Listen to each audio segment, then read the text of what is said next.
Troy Howard. Can you spell it for me? Troyhoward. All right. And what is your birthday and your place of birth? August the 10th, 1936 in Bowie, Texas. Can you tell me a little bit about your family background prior to while you were growing up? When I was growing up, there were 13 children in our family. I was the 12th child, and my dad, he would migrate down to the south. We lived in Bowie, Texas, and he'd go down south during the cotton harvest, and we would harvest cotton all the way up into the Panhandle. But usually when we spend Christmas would be in Bowie, Texas, before we were born. My grandmother and my grandfather lived there, and my uncle and his children lived there. Did you get along with most of your siblings pretty well? It's a lot of you. Oh yes, there was. And you were saying earlier you have a twin brother? A twin brother. I had twin sisters. Really? There was 13 children in our family. There's only 3 of us living now. My oldest brother and me and my youngest brother. And were you and your brother identical or twins? Well, in our picture, we were identical back then because we were both slim. But he took after my dad. My dad had blue eyes. My mother had green eyes. My mother was slim. My dad was heavy. But young, we were about almost, people got us mixed up. Even though I have a birthmark, they still got us mixed up. And but my twin brother started gaining a lot of weight. He got up to about 280 pounds, but I always stayed about 180, 190. Can you tell me a little about your educational background? What high school did you attend? When did you graduate high school? Or We harvest, and my dad didn't believe in school. I don't think he ever even got to the 3rd grade, but he said that the work comes first, and we had to get the harvest in. A lot of times we didn't get in school about December and January. And my twin brother and I, we dropped out of the 7th grade. And we worked on the farm there. We're out in New Mexico, and we lived on a ranch and a farm. And we farmed and fed the cattle through the winter. And up to that time before we went into the service. So you were there about when the Korean War broke out. Yes, the Korean War broke out in 1915. We were 15 years old. That's when Tommy Ray Howard, my cousin, was drafted into the Korean War. And then how long after he was drafted did you decide to enlist? When we were 16, the next year, because Tommy Ray came back shortly after, and he was in a unit on the outside of North Korea when the Chinese started attacking them. What branch was he in? Ma'am? What branch was he in? He was in the Army. The Army, okay. My mother wouldn't let us, and we told her either you sign us up. November 13th, 1952, I said, we're running away. We're leaving the farm. And she said, okay, so she signed for us. I mean, weren't you scared? I mean, I know Tommy Ray was your inspiration, but I mean, after seeing him and after his return of Korea, that was the moment you decided to enlist. I mean, that had to have been frightening to, see the condition that he was in, and you still made the decision to. This is a thing. See, we grew up going to movies, seeing Roy Rogers, Gene Autry, Wild Bill Hickok. They never got killed. They never got wounded. I mean, we lived in a fantasy world. But when I saw Tommy Ray, and I saw that this is a real war, it makes you want to, watch your brother's back. Do something about it. And that's what we went in, we went down to recruiter. We wanted to get in right then, because we were leaving that ranch. We hated it because they were working us up to sundown. So we went in town and we went to the Army. Well, would you believe they had a waiting list in the Army? You'd think that after that they'd be calling those guys, draft them. And this here Air Force Sergeant Stevens, Staff Sergeant, when we walked out of that recruiter, he said, yeah, come over here. He said, won't y'all go in the Air Force? And I said, Air Force? What is the Air Force? He said, well, the Air Force is a branch, I said, oh. And I said, well, how long? He said, well, I can get you in right away. if you pass your physical, so they shipped us to Amarillo, Texas. We passed our physical. So we went on in and took our basic training. Well, going through basic training, we did not qualify for a tech school, and that's what I was hoping. But they always said, well, you can get your education in the service. So when we finished basic training, they said, now you boys did not qualify for the tech school, but they're needing air policemen.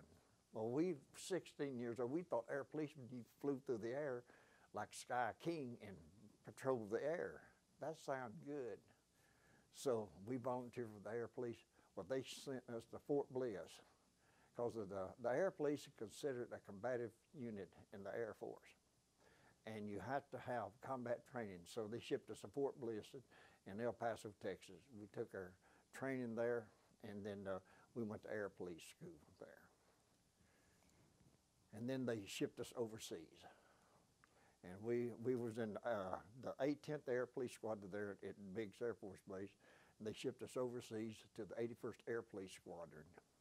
And when we got there, that's when we went over to the education center there, and we enrolled, and they sent teachers out to the base. We had classes there, and I'd go out on guard duty, and I'd take my books and sneak around and get my lessons out there. And the main thing was doing stockade duty, guarding prisoners. Had you heard of Korea before your enlistment, before hearing about Tommy Ray and knowing what he'd been through? Had you ever heard of Korea? I never knew of Korea. Well, I didn't know anything about it. So I called the National Korean War Veterans because I joined the National. I talked to Jake Feaster. He said, well, Troy, you have a computer? I said, well, sure, I'm sitting right at it. He said, tell you what, you download, you can get the bylaws, you can get the history. I said, I go to the library, they wouldn't have a little old section on Korea, but they had them, World War I, World War II. And he said, you can find all kinds of literature. And I downloaded and copied off the wars and where they were at, the Incheon landing, and MacArthur going over the 38th parallel line. And there were just tons of information there. You were not in Korea, you were stationed in Texas, right? Yes, ma'am. Okay, just wanted to make sure. So what was some of your first impressions of what was going on in Korea? Like what did you think it was? What did you think was going on? What they were fighting for? Did you know did you even know what you were fighting for? I did not know anything. All I knew was Tommy Ray was wounded, and his men were all killed, and that was a shock to me. Right. But I didn't know anything about Korea until I joined the Korean Veterans. What was the impact of the war after you returned back home? Every time we go visit him, I had to face Tommy Ray, and seeing those scars, it just renewed that hatred of the war and what the war did. And Tommy Ray he was changed. Tommy Ray never was the same again. He was always laughing and joking, but Tommy Ray, well, if you were blind and you had to go 50 years, put a blindfold on your eyes, and you go one day and multiply that times 50 years. Have you ever visited Korea? No, I never have. In 2013, we witnessed the 60th anniversary of the armistice, which was signed by China, North Korea, and the UN on July 27, 1953. There's no war in modern history that lasted 60 years after an official ceasefire and the mutual hostility among parties involved had continued. What do you think we have to do to put a closure on it? Do you support a kind of movement to petition to end the war officially and to replace the armistice with a peace treaty? Well, that's really a story that what we did when General MacArthur, when they landed at Incheon, they cut off the supply of the North Koreans, and when they cut the head off the snake when they went in on Incheon. They thought that they were going to anticipate a lot of resistance, but they didn't. But they cut off the line. Well, when they cut that line off, we began to catch prisoners down in the southern part because they had no supplies, no nothing. MacArthur, he got the idea, in which he was right, by saying, I'm going over the 38th parallel line, and they went into Korea. They went all the way up by the Yellow Sea, and MacArthur, he was going to unify North Korea with South Korea, so there would be no North and South, and he would have accomplished that, but China got into it because North Korea helped China in the war that they had, so. The China, they didn't want to get into the war, but they had to. But what China did, they sent 350,000 Chinese soldiers up in those mountains, and they were persistent. Those Chinese soldiers, and 35,000 soldiers froze to death. Truman, what he did when they came across the 38th parallel line, he should have set up a defense right there. They already pushed them into North Korea. He should have set up a defense, but no. And then I got MacArthur fired right there.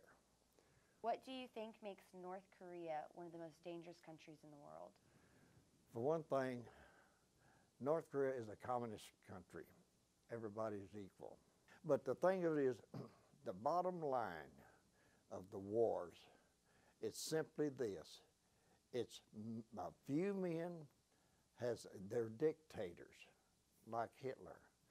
They get power hungry, and you got something that they want, and they will do anything to get it.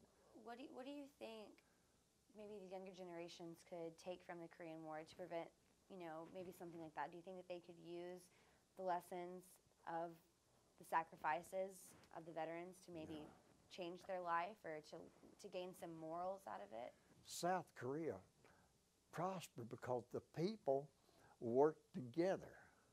They don't want war. It's the North Koreans that wants a war, and they're trying to perfect an atomic bomb. Now, why in the world they're wanting an atomic bomb? You can't hunt rabbits with it. So, but here they're building this a destructive device to kill people. People should concentrate on how to live, not how to die.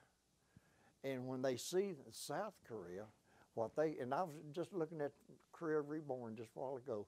I was looking at what it looked like back then and what it looks like now. It's because people work together. I just have one last question for you. What do you think about the Korean War Veterans Legacy Foundation, the digital memorial that we are working on? Oh, that's great. That is great.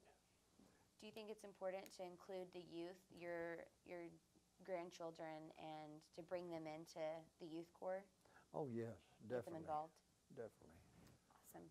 Was there any last comments or stories or anything that you would like to share? Well, I don't know. My family we've never really talked much about what I did in the service, but this gives them an opportunity to view it because kids now, they are fascinated by electronics, and if this inspires them with it, but I would really encourage for people to learn what wars do, how it destroys.